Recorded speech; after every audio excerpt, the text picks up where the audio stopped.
Perfect. Hello.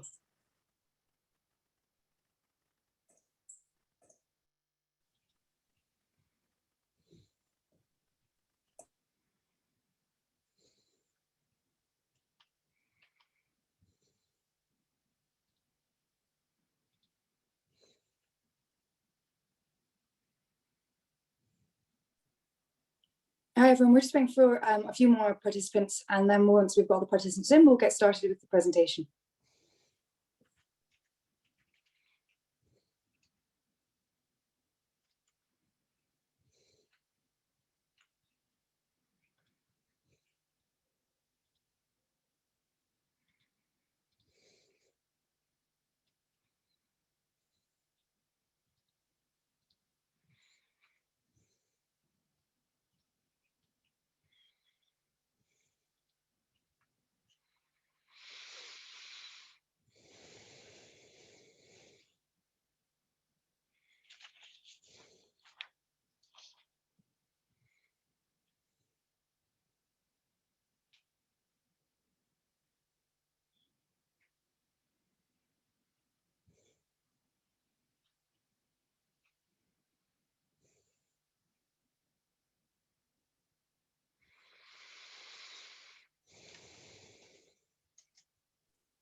Okay, so I think we're good to get going now. So hello and welcome to our AREF presentation on how to tokenize an asset.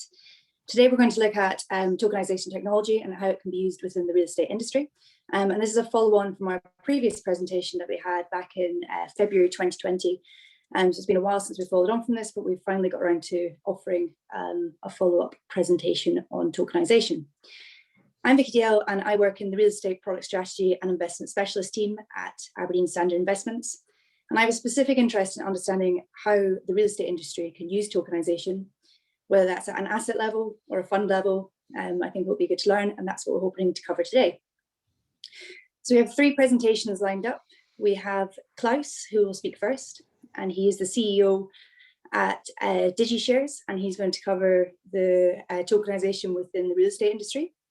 Following on from this, we'll have a presentation from our very own Charles Kerrigan, who's also a part of the AREF, part of our AREF group, and he's going to present with Alan on the legal and regulatory framework. And then finally, last but not least, we'll be having a presentation from Adi, who is the CEO of Applied Blockchain. He's going to speak to us about his experiences within tokenization and the fintech industry, which I think there's quite a lot of learning that the real estate industry can do from. So following the presentations, once we've had our 3 excellent presentations, we will be moving into a Q&A session. So I've been told to let you know that you're able to share questions through the Q&A function on Zoom, and these will only be shared with the speakers. So we will collate all these and then ask them during our panel session. So please do send those throughout the presentation, anything that you may have. And just final bit of housekeeping, just let you know this presentation will be recorded and available. So if there's somebody who's not able to make the presentation today in your industry or business that you think would be interested, please do feel free to share the link later on. So just moving on, we'll start with our first presentation from Klaus. So please feel free to get started when you're ready, Klaus. Thank you. I'm ready now. My name is Klaus Goning. I'm the CEO of DigiShares. So DigiShares is basically a platform provider in the space. We've got around 20 projects ongoing around the world. Our focus is on real estate tokenization, and I will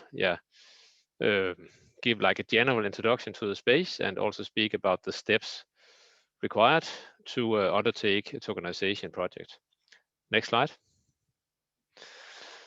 Yeah, so briefly about me, I have a background as a researcher originally, PhD in computer science, but I quite quickly left the academic world and started working on the business side and started several companies, including a few in the AI space, but sort of with a focus on blockchain since the last 4 or 5 years.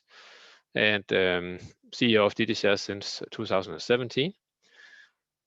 Let's have the next slide. TDCS, very briefly about the company. We provide a platform, end-to-end solution for tokenization of real estate assets. The platform has functionality in different areas, both related to the financing of different projects, corporate management of ongoing ownership structure and projects, and also trading. There's a built-in marketplace that allows investors to trade in a peer-to-peer fashion. So basically, real estate developers sign up with us in order to get increased liquidity, to reduce administrative costs, and also to reach other types of investors. Let's have the next slide. So what we see in the real estate market space right now is that there is a lot of paper-based, complicated, time-consuming processes that are ripe for automation and digitization. The real estate space is also extremely illiquid. Very small percentage of the market is actually traded and available for real estate investors to invest into. Normally, the ticket size is also too high for a lot of people to participate in real estate investments, and there's also a lack of transparency. All of this is something that tokenization can assist with. It can help increase or create large reduction of administrative costs through digitization and automation of processes. We give access to secondary markets. We provide a simplified marketplace on the platform, but also we use standardized protocols and ways of creating the tokens that makes it possible to trade them on other exchanges. We also, due to the degree of automation, makes it realistic and efficient to invite a lot more investors into the projects than before. And we also help increase the transparency. So basically the solution, tokenization solution like ours, and also from our competitors in the space, it gives real estate developers a lot more control and flexibility over the financing process and reduces, I would say, administrative cost on the longer term, and also helps increase liquidity. Next slide. So, the value proposition briefly for real estate is to, of course, digitize and automate to increase liquidity through trading, but also the ability to fractionalize, to democratize, to reduce the ticket size and allow ordinary investors to participate, get access to different types of investors, new types of investors, make it more easy to attract international investors and also potentially crypto investors. And also, since we are using the same standards globally, it gives access to global infrastructure of investors and marketplaces, custodians, and different types of platforms that helps create additional value for the tokens that are created. The way that the system works, it's using blockchain technology so that we can use smart contracts to automate different processes related to governance and compliance, and make sure that, for instance, international transfer of tokens will be fully compliant and sort of controlled by the system. Also the ability to limit to the ownership of tokens to certain nationalities or to a certain number of investors can simply be built into the tokens themselves, so that it's much easier to manage and to make sure that the sale of the tokens will be compliant.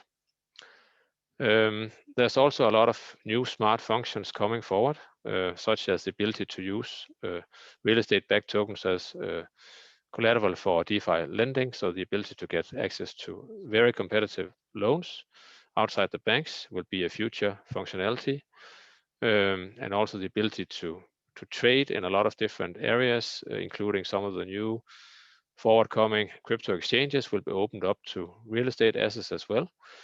And also just the ability to trade with a counterparty, with someone else that you don't know, with no counterparty risk, is actually something that you can do with blockchain, and it's difficult to do without blockchain technology.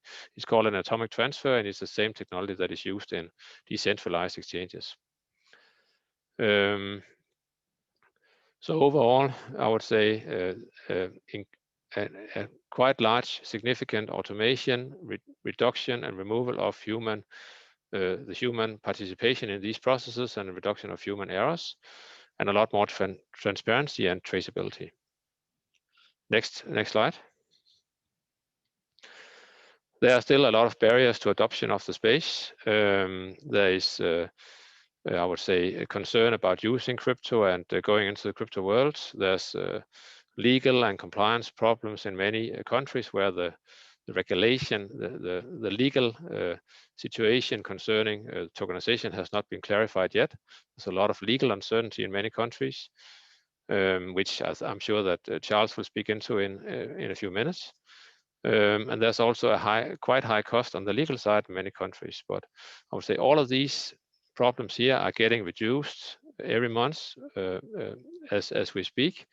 I would say solutions are coming forward where it's possible for investors to invest using normal currency like British pounds, euros, US dollars, and where sort of the crypto and blockchain element of the solution is completely invisible and hidden away.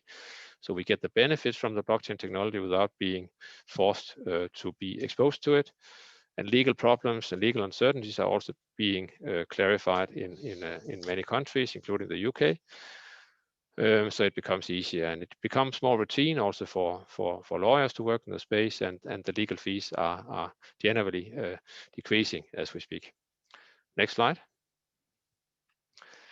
We as a company have around 20 projects ongoing in different countries around the world right now. Some of them are listed here, and you can look at it when you see the slides afterwards. There's not enough time here to go through each individual one of them. But it's sufficient to say that many of these companies come to us as, I would say, pioneers in their space. They like to be in the leading edge of new technology, and they are interested in trying out new methods of automating their business, getting more control over the fundraising process, the ongoing management of investors, and also to be able to offer much more liquidity for their investors. Next slide. Yeah, so there's another set of projects presented here that you can look at afterwards when you get the slides. Let's have the next slide. I think you have to click a couple more times. Yeah. So this is sort of the tokenization process in a little bit more detail. Of course, as part of the normal work that we do with our clients, we help them to understand the process here and to walk them through the different steps. There are essentially 3 different processes that needs to be followed. There's both a business, a legal, and a technical process. So the business process is about understanding how the technology and the concept here can give value, and how you can combine it with your existing fundraising process, and how the fundraise in itself should be structured for the different projects that you put out.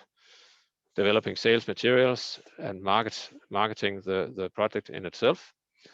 The legal process in itself is also quite involved and potentially time-consuming, and involves going into discussions with a lawyer, understanding the best jurisdiction to choose in relation to compliance and tax, KYC requirements, creation of an SPV to handle the real estate property or own the real estate property, and so forth. And on the technical side, which is primarily what we are involved with, it involves, of course, setting up the system, customizing it, integrating it to custodians, payment providers, and so on, testing it, and pushing the start button. Next slide. That's it for me. Thank you very much. Thank you very much, Klaus. So next up, we're going to have Charles and Alan presenting on the legal and regulatory framework. Thanks, Vicky. So as Vicky gave me the introduction, she and I worked together on the AREF technology working group. And I'm here with my colleague, Alan. I'm a fintech lawyer. He's a funds and fintech lawyer. And we're just going to walk through some of those aspects that Klaus described. So next slide, please. So here's our index. And the first thing to indicate is what are these tokens that we're describing? This is connected to digitalization and automation. So I think we get to it in the Q&A, but one of the things to bear in mind for these projects is it's not simply a case of tokenization. The starting point is actually what user experience benefits would there be for your customers. Go on to company law requirements and the finance and fund law requirements and reach a conclusion. So next slide, please. So here we're describing tokens, and I think the key point is that whilst this is relatively new, it's not that new. And Klaus has given a number of examples from the real estate sector, but tokenization is now a broadly adopted technology in the last 2 or 3 years. So I've seen tokenization projects for equity, for debt, for supply chain finance, portfolio of hotels, for whiskey, for art, as well as the real estate projects of the type that Klaus is describing. So we're still at the early stages, but none of the questions are unknown, and we by and large have answers to them. The slide about tokens is making a distinction here that the FCA, the UK regulator, makes in relation to tokens. And the distinction is where the regulatory perimeter sits. Utility tokens sit outside the regulatory perimeter, security tokens inside. And the key distinction is that security tokens have characteristics of financial instruments. So they seem like equity or debt in the sense that there is recourse to an issuer and they're often asset-backed. So when we're looking at the funds industry, we're most likely looking at security tokens. And that brings us to an important point. One of the myths around tokenization in the wider world is that it's a route to avoid regulation. It's not. It's best thought of as a layering along the top of a conventional type of fund formation project. And so in the case of tokens, we're generally looking at offering securities, the rules related to that, and requirements for a prospectus and the other supporting documents, and AML tests. So the type of regulatory questions that we're looking at are the conventional questions. You don't get around regulation through tokenization. Next slide, please. So here is our definition.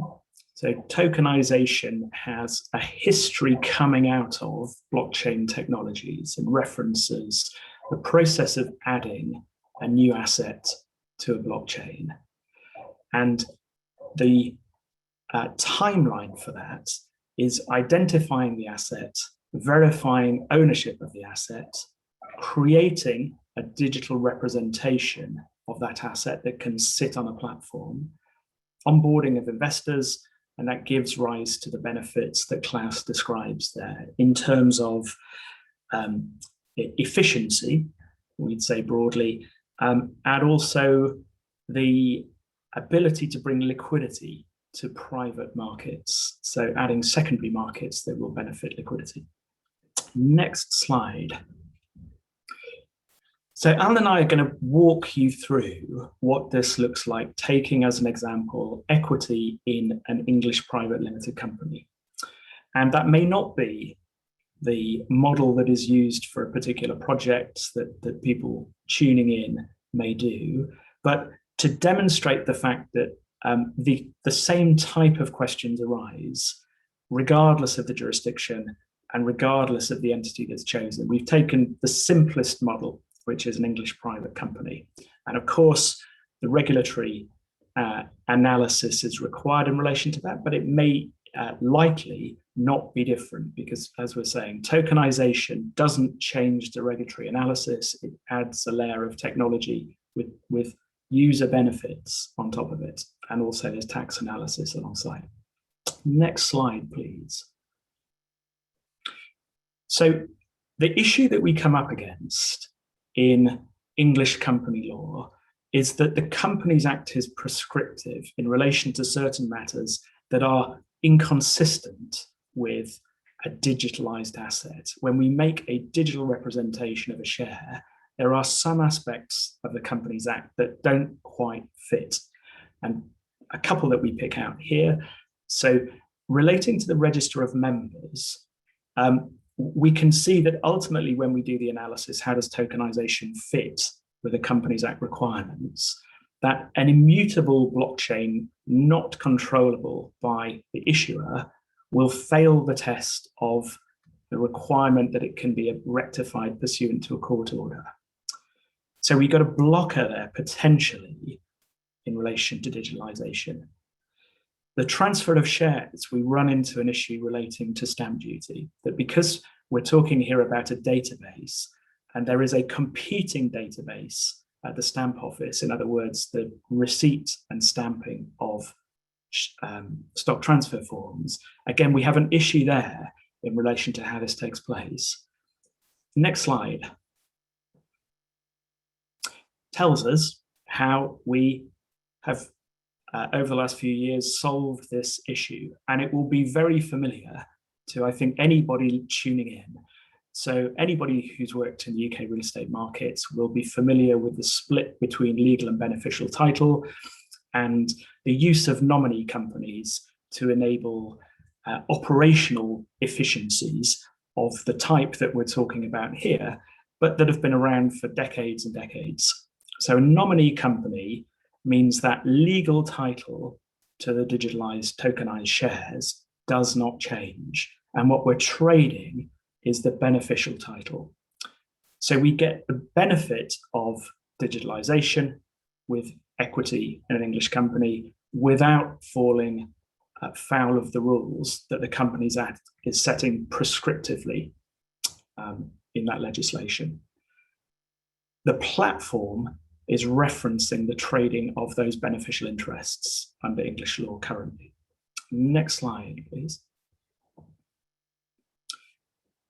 So as we go through this, we map out in relation to each project the types of issues that we need to solve for these digitalized projects. And here we've got conventional points that relate to digitalization. So not just tokenization, and they are of the type that the Lord's Property Act also has requirements relating to the transfer of beneficial interests, and there are laws on electronic signatures. All of these are currently being updated. The UK Law Commission has a consultation project relating to digital assets and a parallel project relating to smart contracts, and they get these points. Other jurisdictions have already updated their rules. So notably in Luxembourg, the distinction between a digital representation of equity being placed onto a blockchain platform and the native asset, the actual asset being the token on the platform, has been collapsed by an update in the Luxembourg corporate law. So these types of hurdles that are described on the previous slides are lowered by policymakers in different jurisdictions. Luxembourg has been through the process. The UK will go through the process in the next couple of years. I'm confident of that. Next slide. So over to Alan from here for funds. Thank you, Charles. And I'll just pick up where you left off, which is essentially that currently the UK law is technology neutral. And as Charles just alluded to, the aim is that the UK law, like various other jurisdictions, for example, Luxembourg, would update or be updated in order to reflect the needs of a digital infrastructure such as what we are referring to as tokenization. I'd just like to start off with the first bullet point and bring our attention to the RAO, in full, the Financial Services Markets Act, Deregulated Activities of Order 2001, and just refer to that as the RAO for ease, and say that there is currently some debate over how we classify a security token as a specified investment. The leading argument is that Article 80 is the best provision or the most applicable provision because it covers certificates or other instruments representing certain securities, but there is room for other arguments depending on which vehicle you're using to carry out the tokenization. Some argue Article 89, which refers to rights to or interests in investments, but just for ease and for the purposes of this illustration, we'll just look at Article 80. I also want to stress that, yes, we're talking about the RAO and the conventional rules that apply, but we shouldn't forget that other applicable law will also be relevant as well. Yes, FISMA, as most of you will be aware, will be relevant, particularly under Section 22, subsection 1A. But we also need to remember that there's the prospectus regulation rules, there's the disclosure guidance and transparency rules, money laundering regulations. If the offer is made available internationally, as has already been touched on by Klaus, also local laws in each jurisdiction where the offer is available, which will differ depending on the jurisdiction. For companies seeking listing on a regulated exchange, the relevant listing rules, and the rules of the relevant trading exchange or platform. Next slide, please. Thank you very much. So many will be familiar with the prospectus requirement, and we'll just look to Article 1 of the prospectus regulation. You can also find it in the prospectus regulation rules, the PRRs, but just for ease of reference, so I will refer to the relevant provision under the prospectus regulation. And as you see on the slide there, if the security token is a transferable security and the tokens are being offered to the public in the UK or admitted to trading on a regulated market, the issuer will need to publish a prospectus unless the security token is out of scope or an exemption applies. And before we come on to the exemptions, I just want to quickly flag where the tokenization may fall outside of scope. So particularly under Article 1, paragraph 2, subsection A, we have units issued by collective investment undertakings other than closed-ended. We also have under Article 1, paragraph 3, an offer of security to the public with a total consideration in the UK of less than €1 million or equivalent, calculated over 12 months. Just before we come on to the exemptions or the relevant exemptions, I'd like to bring our attention to the prospectus disclosure requirements. And essentially just to stress that information will need to be provided to potential investors so that they can make an informed investment decision. Again, most of you will be familiar with these rules already. And that the specific disclosure requirements will depend on the type of asset or security. Now, just to give some examples of the kind of disclosure requirements that will include or that of the information required, we're talking about the security tokens and underlying securities. So information around that, we are talking about the issuers of the tokens or the related securities. We are talking about the business or relevant assets and the management and investment strategy information. So again, these will look familiar because currently the UK law is technology and tokenization neutral, but as Charles has touched on, in the next 2 years, we expect that there'll be even more specific or more relevant and applicable to situations like tokenization. Next slide, please.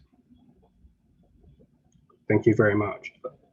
So we're now just going to quickly cover the relevant exemptions. So again, you'll be familiar with some of these on the screen here. The admission to trading 20% threshold exemption, where over a 12-month period, the number of new securities admitted to trading or on a regulated market is less than 20% of the number of those securities that are fungible, in other words, mutually interchangeable with the new securities being admitted and are already admitted on the same regulated market, and that's under Article 1.5. And I'd also point out the bullet point under offer to the public, the qualified investor exemption. So solely to qualified investors, e.g. institutional, large, corporate or professional investors, which I suspect many of you on the call will be representing. And that comes under Article 1, paragraph 4A and Article 2E. The last one I wanted to flag, I just found quite interesting, It's under the offer of securities, and it's the last one there, if I'm not mistaken. It is the 8 million rule, which is the UK will not impose any prospectus obligation where the total consideration for the transferable securities being offered in the UK over the last 12 months is not greater than 8 million euros or an equivalent amount. And that's under Article 3, paragraph 2b. And you'll also find it also under Section 86, paragraph 1e of FISMA. Just want to flag here, the reason why I find it interesting is because there are different exemptions that will look similar to this rule for different EU member states. Prior to Brexit, this was something that was allowed to be determined at the domestic level. So just to note that this will be different depending on the jurisdiction you're dealing with. And I'll just hand over back to Charles. Thank you. Thanks, Alan. And we've used that one a lot, the €8 million exemption for small projects and technology-driven projects. It's been a very common exemption to use. We're seeing it used less now as the projects are scaling in size and more institutional participants in the market are doing these kinds of projects. So Alan and I we were chatting about how we describe this, and mindful that lawyers talking about the law, there are some pitfalls in retaining people's attention there. But the thing that we particularly want you to take away from this is the work has been done. So these issues are now relatively well understood, both the issues, how they play against conventional structures, where the exemptions are, how to map out the technical analysis and build that into projects. So the main thing from our section is, if you call your lawyer and say, I want to do a tokenization project, they won't look at you blankly. And they won't say, well, that's interesting, we'll get a blank piece of paper and start from scratch. This has been work that's gone on for 2 or 3 years, and it's now relatively well established what the rules are, how they work, how they interrelate. So that's our summary of the rules, but we wanted to talk you through that so that you could see what the technical analysis looks like, and hopefully reassure you that it's not something that looks different to the analysis behind other projects. So our conclusion, why do it? We're pretty keen on the technology, and we've both got a background in that, but really the thing to aim for here is providing better user experience, so better engagement with your customers, engagement with new customers and new types of customers. So if you're able to see that as the prize, then to us that seems to be a reason why it's worth doing. So what are we doing? We've got new technology sitting alongside old regulations. That does give rise to some tensions, but we've already identified how to do it. We've got the maps of it. We know how the workarounds operate where required. And how do you do it? So I think all of us on the call would be able to share timelines and document lists and similar, but again, hopefully this list identifies those aspects that you would start with in any fund formation project. You identify the commercial aim, you go through the choice of vehicle, tax advice that makes it work. A service provider is a new thing in this world because you would work with a technology service provider such as Klaus's firm DigiShares. Other providers are available, but Klaus gives an explanation of what they do. And then our final point, summarized by the famous Mark Cuban, who's made a name for himself recently in crypto investing. We give you links. You can go and have a look at Enzyme. I think we might have spelt it wrong. It should have a Y in it. And D-Hedge, we'll get that recirculated. On the point that Klaus makes about DeFi, decentralized finance, we've now got fully automated asset management projects running on smart contracts. And you can go to those links, we'll get you the right links, and have a look at them. It's mind-bending stuff, I think, even for people who've got some background in smart contracts. And this is potentially where the market is going. So it shows you what you would be aiming for in terms of what customers are seeing. And that's us. Okay, great. Thank you very much. Who'd have thought the legal section could be quite so interesting? So moving on now, we're going to have Adi from Applied Blockchain going through his experiences and understanding of what's going on in the fintech industry, and hopefully we can apply some of this to our real estate learning. So when you're ready. Thank you, Vicky. You're right, I didn't think the legal part would be a hard act to follow, but I think it is. So my name is Adi Ben-Ari. I'm founder and CEO of a company called Applied Blockchain. We've been developing blockchain smart contracts, smart contract applications in the space for about 5 or 6 years now. My background is technical, and before starting the company, I was working for Lloyds Banking Group on their mortgages applications, among other things. When we started the company, we engaged with sort of a number of large corporates in integrating blockchain and building blockchain applications. And what I wanted to do here is really take you through a little bit of our journey, because I think it reflects some of the way people understand the technology, the assumptions that people make about blockchain, but also some of the things that that we see people commonly get wrong. And so I think it's worth clarifying some of these points. So first of all, in terms of the basics, the way we look at blockchain is as a security technology. And I mean security as in looking after things and make sure things don't go wrong or get stolen, rather than securities law. And the benefit that we see that it brings is group security. Right, and it's group security of historical records, which in particular is interesting for ownership records. So who owns what, and who owned what in the past, and do they have the right to transfer to me this thing so that I can now own it? And so what we have is we have a group which can look after those records, we believe, in a more secure way than if it was a single party looking after those records. And that's the underlying core benefit of this whole technology. So if you're looking at an application, even an application of blockchain, where there is a single party which is in charge, and that party can effectively make changes to the records, then you probably don't need blockchain, right? The only time we think you need blockchain is where there is a group of parties who together are making sure that the records are safe. And once you have this as a basis, then there's a lot of interesting things you can do on top, because you have these ownership records, and you can write business logic as code on top of these digital ownership records, and that can make things very efficient in terms of business processes, in terms of transfers and so on. And that's really why this is being looked at for this industry. For real estate, in terms of the ownership records themselves, we have the ownership record for the property itself, which is to the land registry.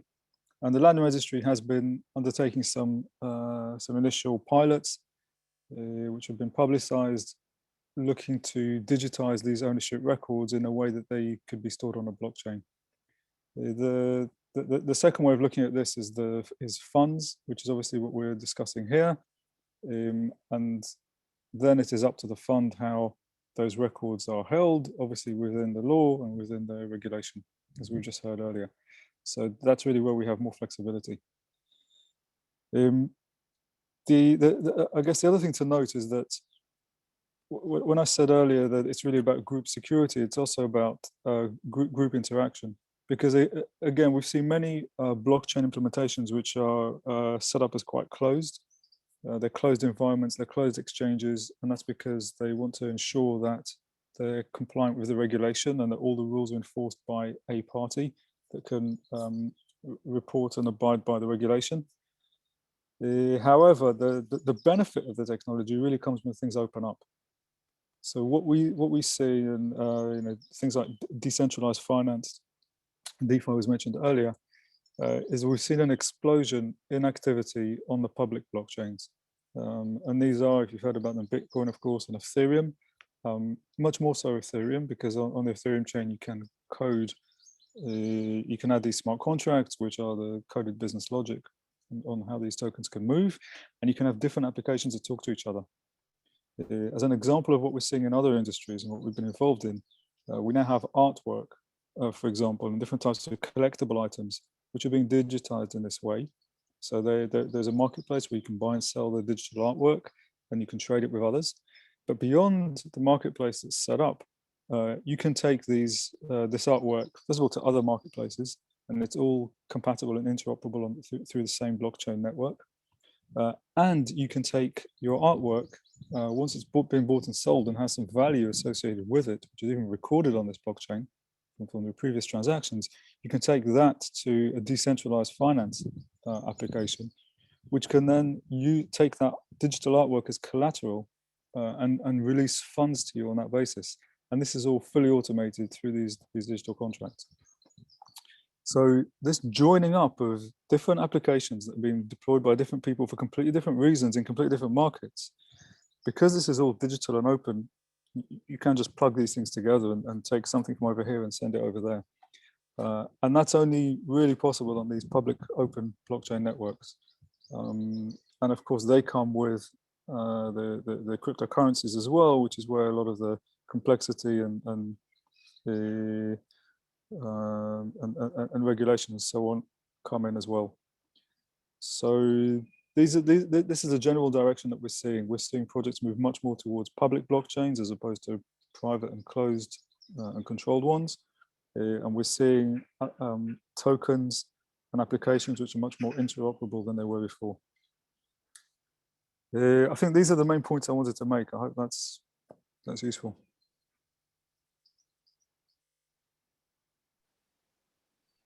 Okay, great. Thanks very much.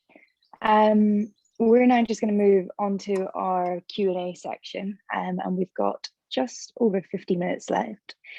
We've had a number of questions through so far, so I won't hesitate. We can just get going with these. If you've got other questions, please do send them through the Q&A function, and we'll get around to them if we get the chance to.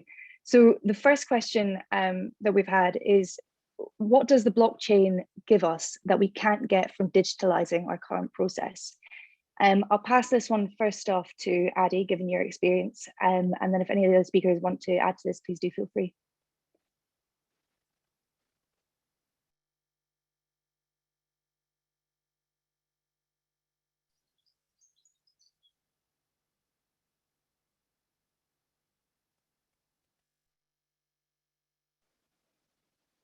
Adi, were you able to hear me there? Oh, sorry. No, I was coughing and I missed you. Sorry, can you repeat that? No, not a problem at all. So just saying, first question that we've had here, which I'll pass to you to answer, and then if other speakers want to weigh in, they're very welcome to, is what does the blockchain give us that we can't get from digitalizing our current process? So I'll go back to the first point I made, which is the security.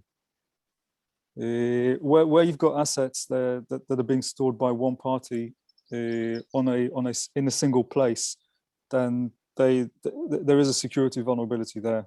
That is that you're completely dependent on, first of all, the security provisions of that entity, the honesty of their employees, and their policies and enforcement of their policies and so on. Now, that's the world we've lived in up to today, and to some extent it served us well, but it does leave us vulnerable to some extent. Blockchain brings another level of security here, in that you've got a group that's together making sure that these records are not being tampered with. And that's much more powerful, especially when you're dealing with high value assets, as you are in real estate, of course. So if those records were to get in the wrong hands, or someone were to go in and change them, or some employee were to commit some fraud, that could happen with a regular setup and could take a while to be detected, whereas on a blockchain, that would be much more difficult to perpetrate. That's one side of it. The other side is this interoperability with this new world of financial service applications, which we're starting to see emerge, which we referred to earlier, DeFi.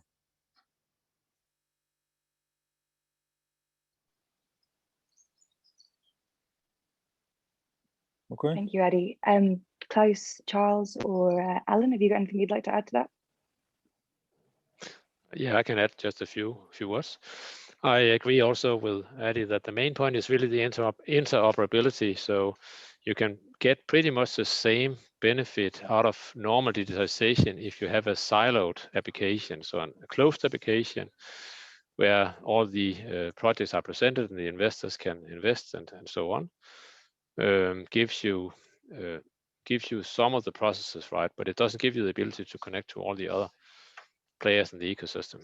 And that's really where the majority of the value in the future will come from, and the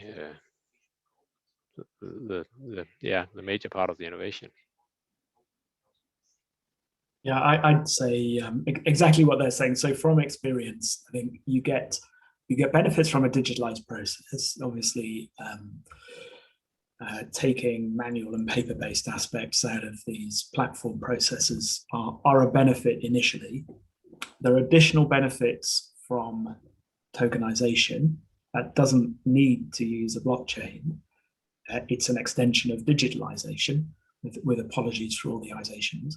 And then if you add a blockchain layer on top, then it does the things that Adi and Klaus are describing. So it's a kind of, you pick the one that you want, and that's a combination of technical appetite and also the functionality that you're looking to provide to users of the product.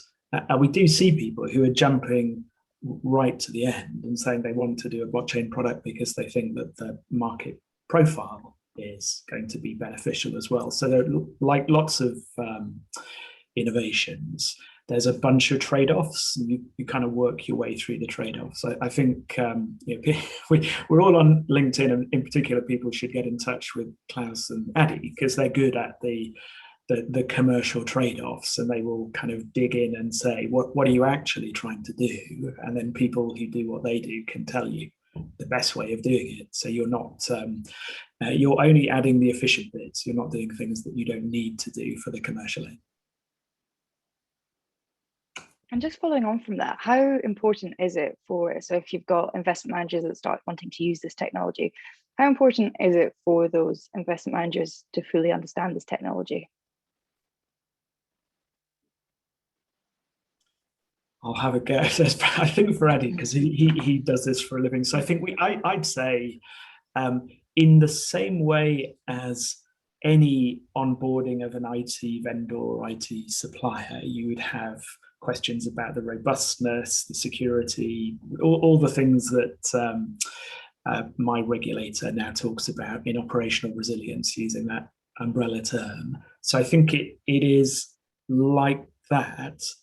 We'll see if Adi agrees or disagrees. I don't think it means that you have to be more nervous or more thoughtful, but I know there are people who are listening into this who are experts, and so you may find before you reach that conclusion, you should probably check whether you've got any colleagues that are experts. I know Nakash has dialed in from PGIM, and he is a kind of leading expert in the world. So his firm have got access to his own expertise, and lots of firms may find that they've got internal expertise as well. But over to Adi. Yeah, I think you should be nervous about this because it is a relatively new technology, and there are there are statements being made out there which are not necessarily accurate, or depends on the context that you take them in, and so on. So I think it is useful to have a good understanding.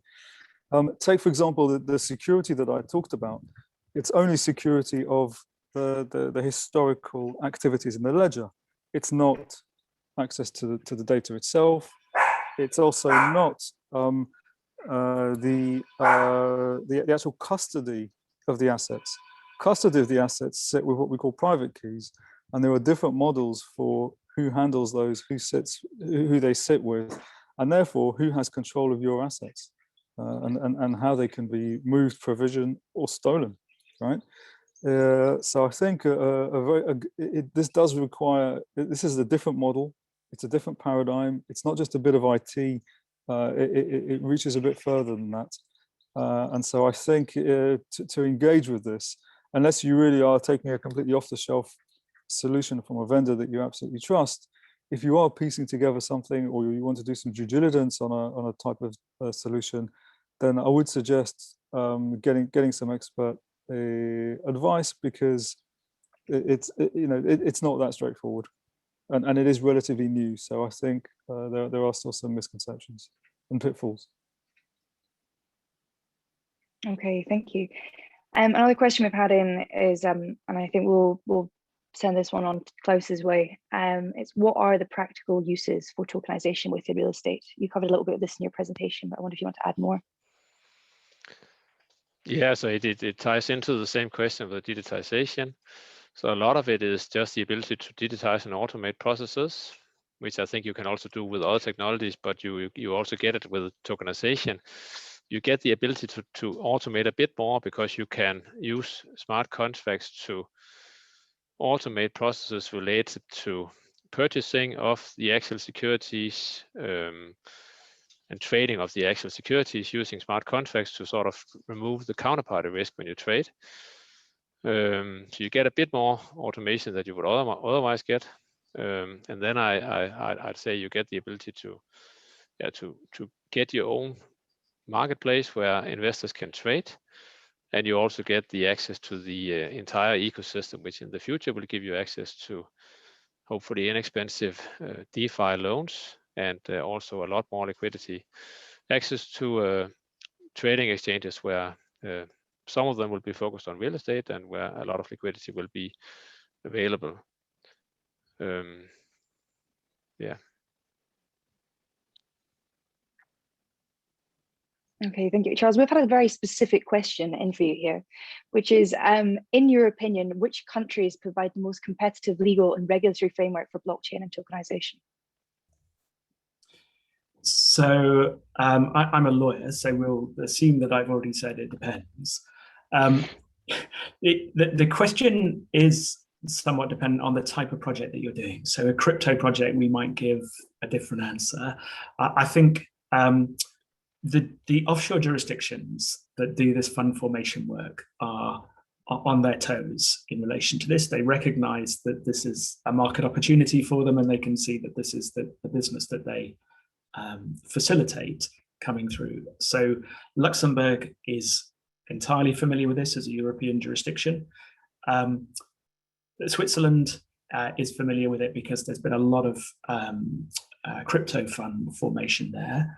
Jersey, through Jersey Finance, its trade body and other, the professional community there is familiar with this, although they've got a shorter track record, I think it's fair to say, than Luxembourg.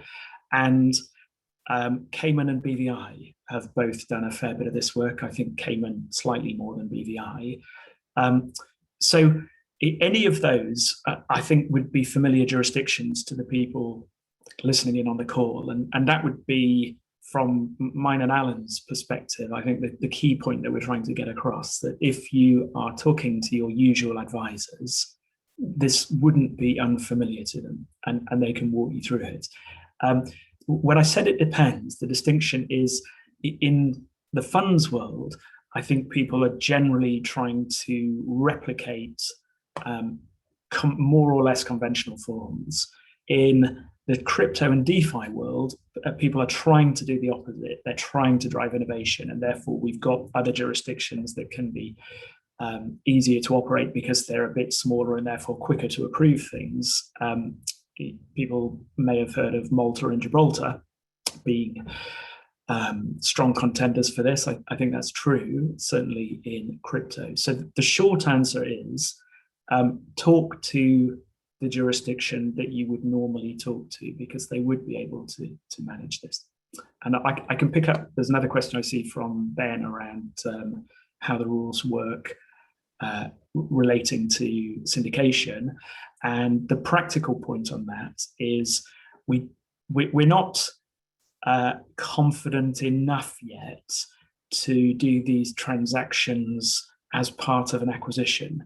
So I think his point is, do you acquire the asset into an SPV and then go through the tokenization process, a kind of warehousing, as we call it in structured finance? The answer to that is yes, simply because we're not necessarily so predictable on timing that a seller would wait. It's probably worth just making the distinction around tokenization of equity and tokenization of the underlying asset. The reason we tend not to tokenize the underlying asset, and let's take UK as an example, as we did talking about equity, is there is already a database and it's HM Land Registry. The Land Registry is going through its digital street process. They will get there in terms of digital adoption, I think, again, in the next couple of years. But for now, the distinction that's made with equity between legal and beneficial ownership means that we can do tokenization of assets. You can have a nominee owner of the asset on the proprietorship register and then do the beneficial title held across a number of syndicate members behind that. But it tends to be more common to do tokenization of equity just because that's more familiar. The documents are set up, the precedents are set up more to do that.